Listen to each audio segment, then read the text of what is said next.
Remittance کیوں گر رہی ہے, امپورٹ کیوں گر رہی ہے, اس پہ ذرا جواب لے لیتے ہیں. رانا صاحب جی, your take on this one.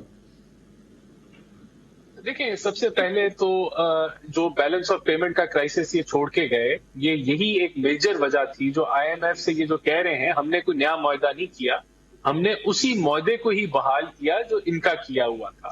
اور انہوں نے ڈیفینیٹلی دیر کی تھی آئی ایم ایف کے معاہدے. دیکھیں, آئی ایم ایف کے پاس آپ کیوں جاتے ہیں کہ آپ پاس ڈالرز نہیں ہوتے, اور ڈالرز کی جب شارٹیج ہو جاتی ہے تو آپ آئی ایم ایف کے پاس جاتے ہیں. تو ڈالر کی شارٹیج ہو جانے کا یہ کوئی مطلب نہیں ہے کہ بہت جو ہے وہ اکانومی کریش کرنے لگی ہے. وہ آپ نے ٹائملی ارینج کرنے ہوتے ہیں, جو انہوں نے ٹائملی نہیں ارینج کیے. یہی اگر اگست 2021 کے اندر جب 20 ارب ڈالر ریزرو میں پڑے تھے, اس وقت یہ ٹائملی آئی ایم ایف کے پروگرام کو, یہ جو 6th ریویو تھا یا جو 7th 8th ابھی ہم نے کیا, اس کو کنکلوڈ کر لیتے تو شاید ملک کے اتنے برے حالات نہ ہوتے. ان کی جو ڈیلے تھا, جو انہوں نے ڈیلے کیا, جو ان کی مس مینجمنٹ تھی, وہ پاکستان کو کرائسس میں لے کے آئی. اور اس کی میں نے آپ کو پہلے بیان کر دیا کہ کتنے وزیر خزانہ چینج ہوئے, درمیانے نیگوسیشن چینج ہوئے, جو کہ انپریسیڈنٹڈ ہے. دوسرا دیکھیں, میں سمجھتا ہوں کہ ہم نے اس جو ایک آخر پوائنٹ ایڈ کر لینے دیں.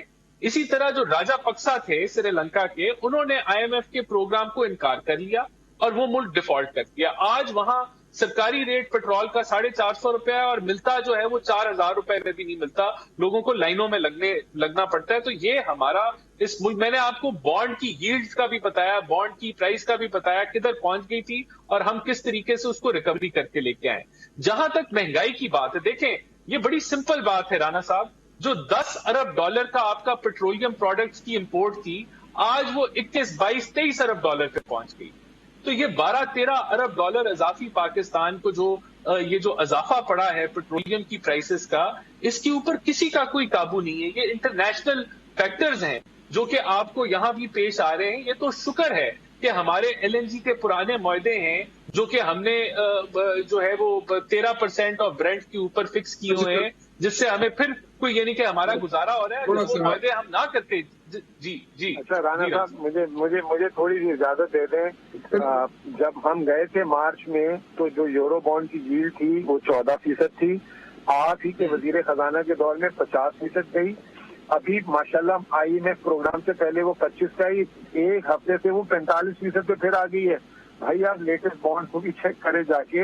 اور دوسری بات یہ ہے کہ جب آپ خود کہہ رہے ہیں کہ جب عالمی مارکیٹ میں تیل کی قیمتیں بڑھتی ہیں تو وہ کسی کے بس میں نہیں ہوتی, تو وہ ہمارے دور میں $130 تھی, ابھی تو آپ کی $85 چل رہی ہے میرے بھائی.